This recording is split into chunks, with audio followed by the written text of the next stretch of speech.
Welcome to Pixel Composer 1.21.4 beta. So in case you missed the previous one, I'm gonna repeat the announcement here. On the 1st of July, Pixel Composer will raise its price from $10 to $15. But anyway, let's talk about what's new in this version. First, we have a number of new nodes for converting 2D surfaces into a 3D output, and I group them in what I call a projector types. So in the 3D category, 2D operation, and projectors. You will see a bunch of new nodes here. I'm gonna go through all of them one by one. First, we have Surface Project 3D. So as the name suggests, if we take three surfaces here for the top view, front view, and the right view, and they're just gonna project in each direction into a 3D object like this. And then next we have Surface Project Cylinder 3D. Similar concept to the Surface Project, but instead of projecting in X and Y and Z or the top, front, and right, this one will just rotate a surface around its center point to create this cylindrical profile. Then we have the Height Map Project 3D, which allows you to input in the height map. So in this case, the height map is just basic gradient. You project it down from the top view to create this output, right? And lastly, we have Surface Project Volume 3D. This one has the same input as the default Surface Project, but instead of outputting a solid mesh, it will output each of the voxel as a volumetric, so it's going to be transparent. Then we have new node for generating noise pattern.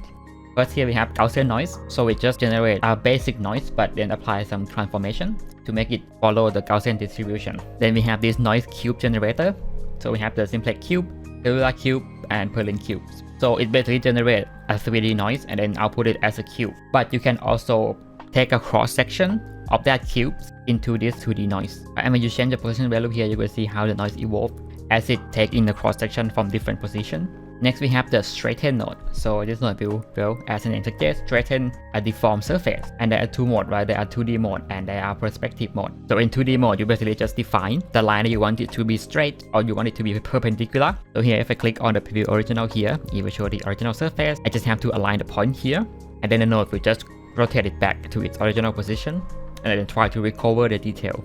I think this one is pretty basic, it's just basic rotation, but the perspective node is a little bit more powerful. You can define two different lines, the perspective line, and then it's gonna try to do perspective fix to recover the original surface. And it's not gonna be perfect because you're not gonna be able to get all the information when you do some perspective transformation, but it will try its best. And lastly, we also have more nodes related to the 3D stuff. So first we have this ray matching to mesh. So in the past, I released the ray matching to voxel, and now we can have the ray matching to mesh. And we have the normal to height node.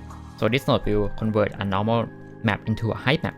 Next we have improvement on the already existed node. So first we have improvement on the tag system. So in the previous release, I add the feature to import the tag from the ASCII file, right? Now it will actually match the name with the already existed tags so that it doesn't create duplicate tags. Then we have a clean edge algorithm for more nodes. So the clean edge algorithm here is an algorithm for transforming, moving, rotating, scaling pixel art while reducing artifacts. And now there are now clean edge algorithm for more nodes, right? We have one, as you can see here, for warp, polar, mirror, scale, skew, bend, stretch, and the shape maps now all have clean edge interpolation. And there's also a clean edge algorithm for the 3D material as well. So I have some comparison. As you can see here, this is a basic pixel-based interpolation. If you make it bilinear, it's gonna be blurry. But now I set it to use clean edge, and it's gonna try its best to interpolate the pixels smoothly. This is kind of like the best case scenario. If I try to rotate it at different angle, you're gonna see artifact here and there. And then we have other improvement in other areas as well. Like for example, the draw line nodes now have a support for the cap texture. In the past, when you connect the texture to the line, you will not be able to draw the line caps. And the draw text here now supports texture, so you can provide texture into each of the letters. Then we have the Poisson distribution for the particle generation, and there's also improvement on the user interface. So for example here, the animation panels and the inspector panels will now link together. So when you're hovering on a property on the animation panel here, you will say that the highlight symbol will also show up on the inspection panel as well. And it goes both ways as well. When you're hovering on the inspector panel here, it will also highlight the animation timeline. Right, and this went further, like in the amateur post here, when you're hovering on a property, it will also show up on the preview panel as well. The same thing as the animation panels. There's also an improvement on a junction group. So a junction group is basically a group of junctions that have similar meaning or similar context. Like as you can see here, the surface and the depth here is in the same group. You can now hold shift to select all the junction in that groups all at once, right? And it can be useful, like for example with the blend depth node here, that will allow you to blend two surfaces using the depth values. So we can combine two outputs of the surface project 3D node in a way that it will occupy the same space. We now also have the project info button here. It's just basically gonna give you more information about your project. There's now also the ability to color the keyframe. So you can right click on a keyframe and then set color to it. Of course, you can select multiple keyframe and then color all of them. Then we have a big improvement on how we deal with the array of vector. So for example, with this 3D share we have here, right? We have the view angle here, which is a vector object, a 3D vector. Now, if you want to create a 3D vector array, you can create it directly from the text box itself. So you can go to here, and I'm gonna type in 45 plus 90 times 0.3, and then press enter. It will automatically generate all of the vector array from that input. Let me explain the syntax a little bit here. This is the syntax that I just typed, right? It's a 45 plus 90 times 0.3. So the first thing is going to happen is that the 0.3 will evaluate into an array of 0, 1, 2, 3. That is a bit syntax inside the software itself. But now it's just going to multiply with 90. Just going to get 90, 180, 270, 360.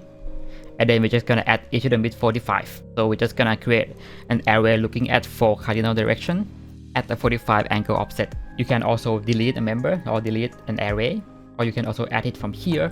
So make it easier for you to deal with this vector array. However, when you're using vector array, you will see that the property cannot be animated. If you want to make an animation too, you have to separate it into its own node.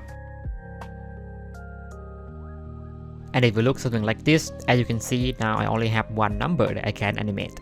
Lastly, we also have improvement on the randomizer panels. The randomizer panels allow you to random multiple values. You go to the panels here and node and randomizer, and you will get this panel. We have improvement which make it easier for you to add node to the randomizer system, because when you're opening the randomizer panel, you will see that in the inspector panels there will be a new icon show up that say add to randomizer.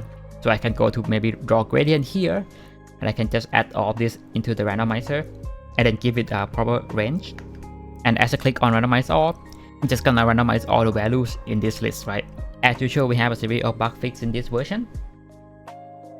So the highlight of this release is definitely the surface project node. I have a lot of fun playing around with it, and there are a lot of properties here that I didn't talk about. I will let you to play around with it yourself to see what you can come up with. But yeah, that will be it for today's video. So thank you everyone for watching. Special thanks for all the Patreon supporters, and see you in the next one.